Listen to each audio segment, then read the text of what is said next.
Mummy, मैं कह रहा हूँ ना, मैं प्रिया से ही शादी करूंगा, अन्यथा मैं जिंदगी भर कुंवारा रह जाऊंगा। और ये मेरा अंतिम निर्णय है। अब इस विषय में मैं आपसे आगे बहस नहीं करूंगा। तभी अमन की मम्मी राधा जी ने कहा, बेटा तू समझता क्यों नहीं है?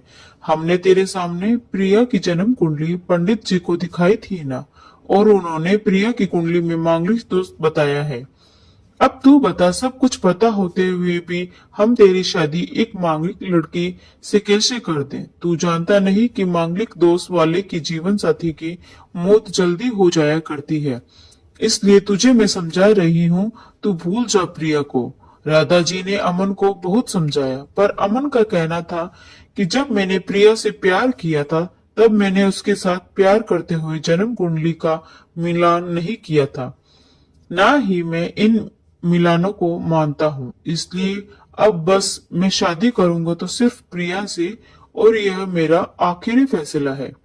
आखिर राधा जी को अपने बेटे की जिद के आगे झुकना पड़ा, और पंडित जी के द्वारा बताए गए अनुसार प्रिया के मंगल दोष को दूर करने के लिए अमन के साथ शादी करने से पहले प्रिया की शादी एक पेड़ के साथ करवाई गई, और उसके बाद प्रिया ने अमन से शादी करी।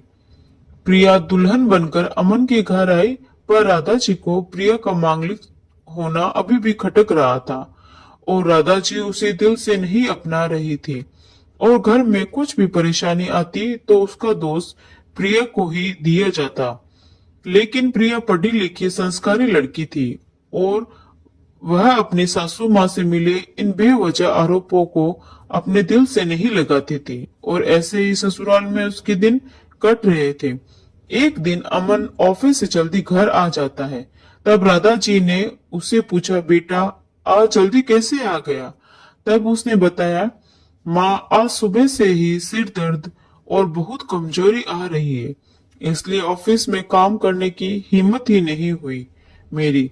तब राधा जी ने कहा, चल बेटा जल्दी कर, हमें डॉक्टर के पास चलना चाहिए।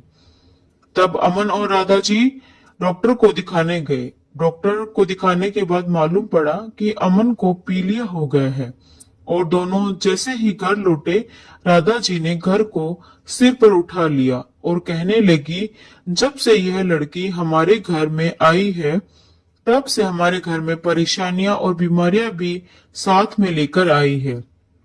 इसके कदम ही अशुभ है। अब देखो, इसका मांगलिक दोष हमारे बेटे पर भी असर करने लग गया है। कल को अगर मेरे बेटे को कुछ हो गया तो कौन जिम्मेदार होगा? तभी प्रिया ने कहा, मम्मी जी प्लीज, और कितना नीचा दिखाएगी मुझे?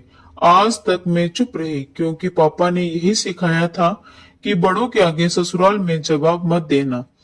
पर आज तो आपने हद ही कर दी। अगर मैं आज नहीं बोली तो जिंदगी भर खुद को माफ नहीं कर पाऊंगी। मम्मी जी, अगर आप पंडित जी पर भरोसा नहीं करती थी तो उनके कहे अनुसार मैं आपने सारे मांगलिक दोष निवारण की विधि क्यों करवाई? क्यों पहले आपने मेरी पेड़ से शादी करवाई? दोष मेरा मांगलिक होना नहीं, बल्कि दोस्त तो मेरा आपकी बहू होना है, क्योंकि घर में जाने अनजाने में कुछ भी परेशानी आती है, उसको आप मुझसे जोड़ देती हैं।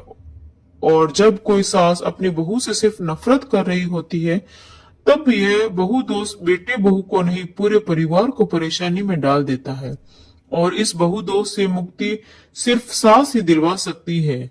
बहू को अपनी बहू माने, उसे दिल से अपनाए, उसे भी सम्मान दे, और ये महसूस कराए कि वह भी इस परिवार का सदस्य है। नहीं तो बहु दोष मांगलिक दोष से भी ज्यादा पीड़ादायक हो जाता है। प्रिया की कही हुई बातें राधा जी के दिल को झकझोर रही थी, और उन्हें मन ही मन पश्चाताप भी हो रहा था। उस समय उन्होंने प्रिया को कुछ भी नहीं कहा। थोड़े दिन बाद अमन बिल्कुल ठीक हो गया और ऑफिस जाने लगा, और 1 महीने बाद अमन की सैलरी भी बढ़ गई। तब उसने घर आकर उसका श्रेय प्रिया को दिया। तो राधा जी बोली, हाँ सही है बेटा, तू तो सारा श्रेय बहू को ही देगा। तेरी माँ का आशीर्वाद भी तो तेरी प्रगति के पीछे रहता है तेरे साथ। तू तो मुझे श्रेय देना भूल ही गया। तब अमन ने कहा, माँ इस बार प्रिया का मांगलिक दोष मुझ पर और ना ही मेरी तरक्की पर नहीं लगा। और माँ, जब हम बुरी परेशानियों का श्रेय प्रिया को देते हैं तो अच्छे कर्मों का श्रेय भी तो प्रिया को ही देना चाहिए, तो इसलिए आज का सारा श्रेय प्रिया को जाता है। अमन ने हंसते हुए कहा। तब प्रिया बोली, अमन, तो क्या तुम भी मुझे ऐसा समझते हो? तब अमन ने कहा, नहीं प्रिया, बिल्कुल नहीं, बल्कि मैं तो माँ को ये समझाना चाह रहा हूँ कि सुख दुख हमारे जीवन का हिस्सा है, और कभी जीवन में खुशियां आती है तो कभी गम भी आते हैं। इसके लिए हमें परिवार के सदस्य या अपनी बहू को दोष देना उचित नहीं है। तभी राधा जी बोली, बेटा सही कह रहा है तू, और तेरी तरक्की ही बहुत है मुझे इस झूठे दोषों से बाहर निकालने के लिए। आज मैं एक कसम लेती हूँ कि आज के बाद मैं प्रिया को किसी भी बात का दोष नहीं दूंगी। यह सुनकर प्रिया आज बहुत खुश थी, क्योंकि आज उसको उसकी सास ने मांगलिक दोष के साथ साथ बहु दोष से भी मुक्ति दे दी थी। अगर किसी की कुंडली में मांगलिक दोष है तो क्या उस व्यक्ति को दोषी ठहराना उचित है? या आप भी मेरी तरह यही सोच रहे हैं कि उसमें उस व्यक्ति का कोई दोष नहीं है? कमेंट करके जरूर बताएं। अगर आपको ये कहानी अच्छी लगी हो तो प्लीज लाइक, शेयर और सब्सक्राइब जरूर करें। Thanks for watching.